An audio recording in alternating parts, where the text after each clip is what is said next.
Hello everyone, नमस्ते। स्वागत छ हजुरहरूलाई अनिता किचनमा। आज चाहिँ मैले सेलरोटीको रेसिपी लिएर आएकी छु। हजुरहरूले मेरो भिडियो फुल हेरेर माया गरिदिनु होला। सेलरोटी बनाउनलाई चाहिँ मैले सबैभन्दा अगाडि चामल लिएकी छु। चामल चाहिँ मैले ताइचिनको लिएकी छु। हजुरहरूले अरू कुनै पनि लिन सक्नुहुन्छ, तर ताइचिनको चाहिँ एकदम राम्रो हुन्छ है। सेलरोटी बनाउनको लागि चाहिँ मलाई चाहिँ राम्रो लाग्छ, यही नै युज गर्ने गरेकी छु। अनि मैले यसलाई खलखल पखाले, अनि त्यसपछि अलिकति ल्वाङ, अनि त्यसपछि थोरै मेथी पनि हालेर पखालेर यसलाई मैले छोपेर राखिदिएकी छु। एक रात भिजाउँछु मैले यो चामललाई। अनि यतिको भयो मेरो चामल। त्यसपछि मैले चामल यो पिन्नलाई चाहिँ यो मिक्सचर युज गरेकी छु। हजुरहरूले चामलकै पिठो पनि पिनेर पनि मिलमै लगेर पिन्नु पनि सक्नुहुन्छ। मैले चाहिँ मिक्सचरमै पिन्न लागेकी छु यसलाई। अनि मैले यसरी राखेर ठिक्क राखेँ, अड्कलेर राख्ने। अनि यसलाई ग्राइन्ड गरिदिने हो, ग्राइन्ड गर्दैकी छु। अनि अलिक कडा भयो जस्तो लागेर पानी पनि मैले थोरै राखेँ, त्यही अनुसारले पिन्नुपर्ने हुन्छ। अनि मैले घिउ, चिनी सबै रेडी गरिसकेकी छु। अनि मैले चामल पनि पिनेर सकेँ, पिठो भइसक्यो। अनि त्यसपछि मैले त्यसमा चिनी, घिउ मैले राखेकी छु।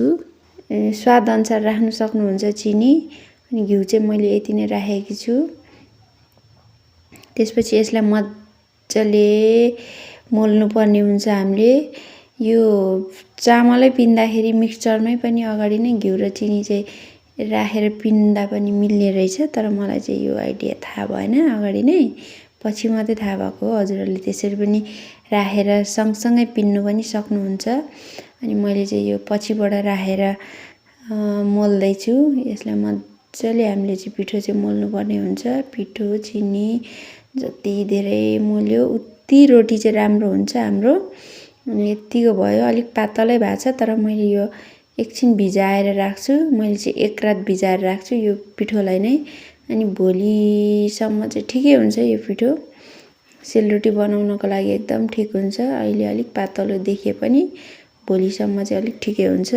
हजुरहरूले 2-3 घन्टा भिजाएर पनि पोल्नु सक्नुहुन्छ, तर मैले चाहिँ एक रात भिजाएर राखेकी छु।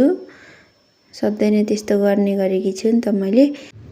अब मैले हिजो मुसेर राखेको पिठो यतिको भएको छ। हेर्नुहोस् त, ठिक्कको सेलरोटी पोल्नुलाई ठिक्क भएको छ। हिजो अलिक पातलो देखिरहेको थियो नि, आज चाहिँ एकदम ठिक्क भएको छ। अनि यतिको भएको छ। मैले हिजो नै पोलेर गरेर राखेको पिठो। मलाई चाहिँ त्यति मजाले हातले पोल्न आउँदैन के सेलरोटी। अनि मैले चाहिँ पानीको उबाट पोल्ने गरेकी छु।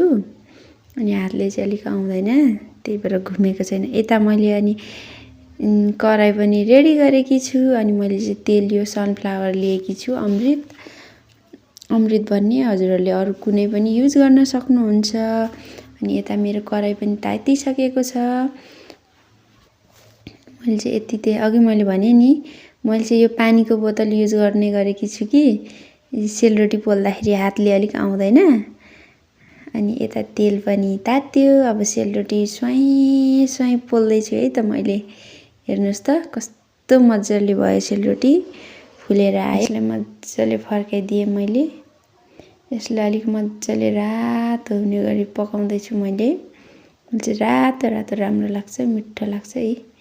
मैले सेलरोटी पनि पोलेँ यसै गरी। हजुरहरूले पनि सेलरोटी यसै गरी पोलेर खान सक्नुहुन्छ। मेरो रेसिपी कस्तो लाग्यो, राम्रो लाग्यो भने हजुरहरूले लाइक, कमेन्ट, सेयर, सब्सक्राइब गर्न नभुल्नु होला।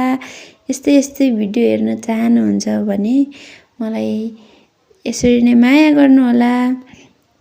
मेरो भिडियो फुल हेरिदिनु भएकोमा हजुरहरूलाई धेरै धेरै धन्यवाद। हस्त, नमस्ते, बाई बाई। अर्को भिडियोमा भेटौँला।